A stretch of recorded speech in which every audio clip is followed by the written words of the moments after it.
The other day I heard a song from the 90s, and it's called What If God Was One of Us? Hadn't heard that song for a long time.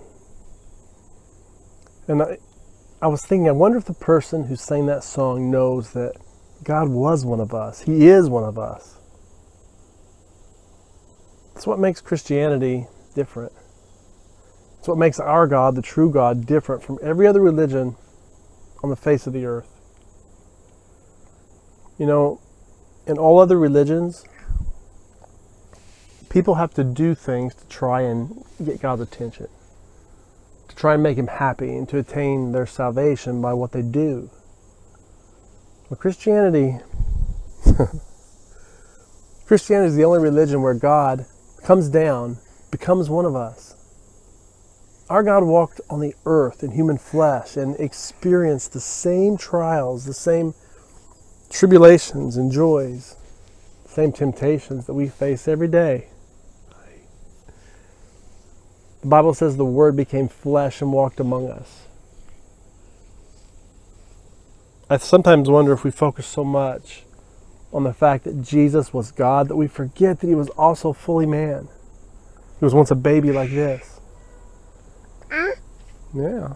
He got tired. He got lonely. His back would itch in places he could barely reach. He would get hungry and thirsty. He probably had the stomach flu many times in his more than 30 years on this earth. What do you think, Zachariah? Yeah. Have you ever thought about how much like the humanity of Jesus, what that means? That's why Hebrews in chapter 4, verse 15 says, "For we do not have a high priest who is unable to sympathize with our weaknesses, but who in every respect has been tempted as we are, and yet without sin." There's a new independent television series. It's called The Chosen, about Jesus. And you can find some clips on YouTube. I think you can even watch the whole first episode for free. Well, there's a 3-minute clip that I found on YouTube. Don't touch that, honey. And the title is The Chosen, Jesus' Bedtime Prayer. Well, in this scene, it shows Jesus in the evening trying to get a fire started so he can cook his dinner before bed.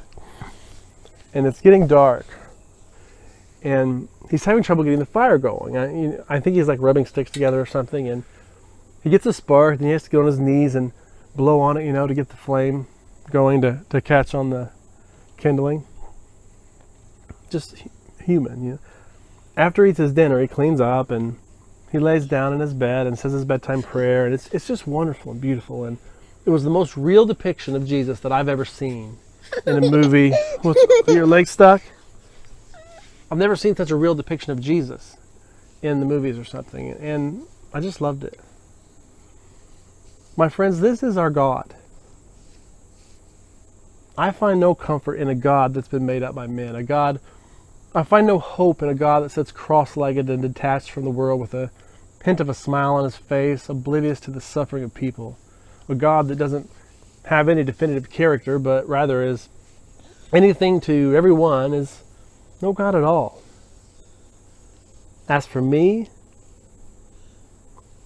the only God worthy of worship is the one who got down on his knees and washed the dirty feet of the men who the next day would betray him. The God who came down from his throne to experience for himself the pain and the suffering and temptations that I face daily.